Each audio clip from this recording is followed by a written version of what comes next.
ମଣିଷର ଭଗବାନ ମୁହଁ ଦେଇଛନ୍ତି, କହିବା ପାଇଁ ଶକ୍ତି ଦେଇଛନ୍ତି, କିନ୍ତୁ ଏଇ ନିରୀହ ପକ୍ଷୀ ହେଲା, ପଶୁ ହେଲେ, ଏମାନଙ୍କ ମୁହଁ ସିନା ଦେଇଛନ୍ତି କିନ୍ତୁ ଏମାନେ କହିପାରୁନାହାନ୍ତି। ତ ଏମାନେ ପାଣି ପାଇଁ ଡହଳ ବିକଳ ହଉଛନ୍ତି। ତ ସେଥିପାଇଁ ମୁଁ ଏବଂ ମୋ ଗୋଟେ ଟିମ୍ ଅଛନ୍ତି, ସେମାନେ ରାଜ୍ୟର କୋଣ ଅନୁକୋଣକୁ ଯାଇ ଏଭଳି ଜଙ୍ଗଲରେ ଆପଣଙ୍କର ବସା ବାନ୍ଧନ୍ତି, ପାଣି ଦିଅନ୍ତି, ଖାଇବା ପାଇଁ ଦିଅନ୍ତି। ଏ ପଶୁ ପକ୍ଷୀଙ୍କ ପାଇଁ ଟୋଟାଲି ଆମ ଜୀବନ ହିଁ ସମର୍ପିତ କରିଦେଇଛୁ। ଏ ଯେଉଁ ଚିନ୍ତାଧାରାଟା ଆପଣ ଦେଖୁଛନ୍ତି, ଇଏ 2016 ମସିହାରେ ମୁଁ ଭୁବନେଶ୍ୱରରେ ଗୋଟେ ଜାଗାରେ ବସିଥିଲି। ସେତେବେଳେ ପ୍ରଚଣ୍ଡ ଖରା ହଉଥିଲା।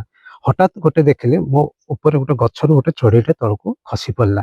ତ ଖସି ପଡ଼ିଲାରେ ମୁଁ ପାଣି ପିଉଥିଲି। ପାଣି ଯେତେବେଳେ ତା ପାଖକୁ ନେଇକି ପାଣି ମୁନ୍ଦାଇ ଦେଲି, ସେ ପକ୍ଷୀଟି 10 ମିନିଟରେ ପାଣି କିଛି ପିଇକି ଉଡ଼ି ଗଲା। ତ ସେଇ ଦିନଠାରୁ ଏଇ ଅଭିନବ ଗୋଟେ ପ୍ରୟାସ ଚାଲିଲା।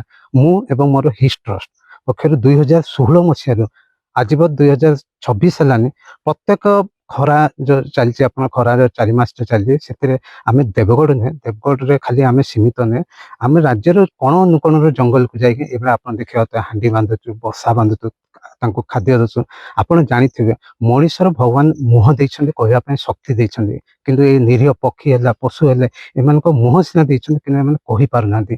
ତ ଏମାନେ ପାଣି ପାଇଁ ଡହଳ ବିକଳ ହଉଛନ୍ତି। ତ ସେଥିପାଇଁ ମୁଁ ଏବଂ ମୋ ଗୋଟେ ଟିମ୍ ଅଛନ୍ତି, ସେମାନେ ରାଜ୍ୟର କୋଣ ଅନୁକୋଣକୁ ଯାଇ ଏଭଳି ଜଙ୍ଗଲରେ ଆପଣଙ୍କର ବସା ବାନ୍ଧନ୍ତି, ପାଣି ଦିଅନ୍ତି, ଖାଇବା ପାଇଁ ଦିଅନ୍ତି। ଏ ପଶୁ ପକ୍ଷୀଙ୍କ ପାଇଁ ଟୋଟାଲି ଆମ ଜୀବନ ହିଁ ସମର୍ପିତ କରିଦେଇଛୁ। ये बहुत खुशी खबर आउ शुणला भी खुशी लगुच स्वागत योग्य पदक्षेप कहीं पशु पक्षी मैंने बाहर बुलून पानी ना से बेले बेले हाहाकार होकर कारण मृत्युवरण करुन जड़े स्वच्छसेवी युवक आमर जब पंडा बाबू बाहरीचन यहाँ आम निश्चय गोटे शुभवार्ता।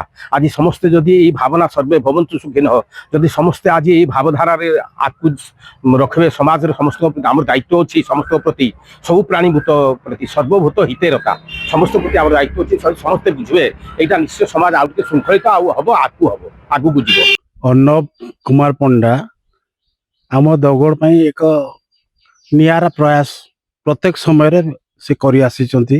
विभिन्न स्वास्थ्य गमनागमन एवं विभिन्न किंतु अति सुखर कथा आ खुशी लगे से वर्तमान आउ गोटे प्रयास करिसंती जे देवगढ़ प्रधानपाट आउ आम न्यू कलेक्टर ऑफिस पाखापाखि जंगल रे से चढ़ई मान खाइबा एवं जलर व्यवस्था करिसंती।